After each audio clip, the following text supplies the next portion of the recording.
So ఎందుకంటే biologically క్యాన్సర్లో జరిగే mutations దాని డయాగ్నోసిస్ యూజువల్లీ ప్యాంక్రెటిక్ క్యాన్సర్స్ కూడా బయాలజికల్ అగ్రెసివ్ క్యాన్సర్స్ దాంట్లో వచ్చే మ్యూటేషన్స్ కూడా they are making them very aggressive. అదే కాకుండా డయాగ్నోసిస్ కూడా లేట్గా అవుతుంది అనమాట. యూజువల్లీ అర్లీ స్టేజెస్లో ప్యాంక్రస్ క్యాన్సర్ బయటపడదు. సో ఫర్ ఎగ్జాంపుల్ ప్యాంక్రస్లో చాలా ఒక తల భాగంలో ప్యాంక్రెటిక్ క్యాన్సర్ వచ్చింది అనుకోండి. ప్యాంక్రస్కి 4 పార్ట్స్ ఉంటాయి. హెడ్ ఆఫ్ ద ప్యాంక్రస్ అని చెప్తాము, neck of the pancreas, body and tail అని.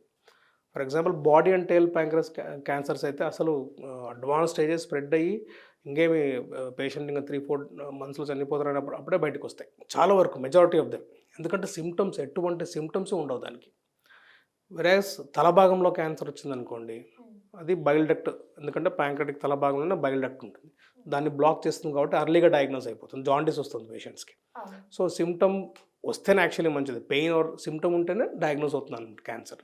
సో ప్రెజెంటేషనే చాలా అడ్వాన్స్ స్టేజ్లో ప్రెజెంట్ అవుతుంది కాబట్టి బయాలజికల్ బిహేవియర్తో పాటు ప్రెజెంటేషన్ లేట్ అవుతుంది కాబట్టి అగ్రెసివ్ క్యాన్సర్ సర్వైవల్ తక్కువ ఉంటుంది క్యాన్సర్స్కి.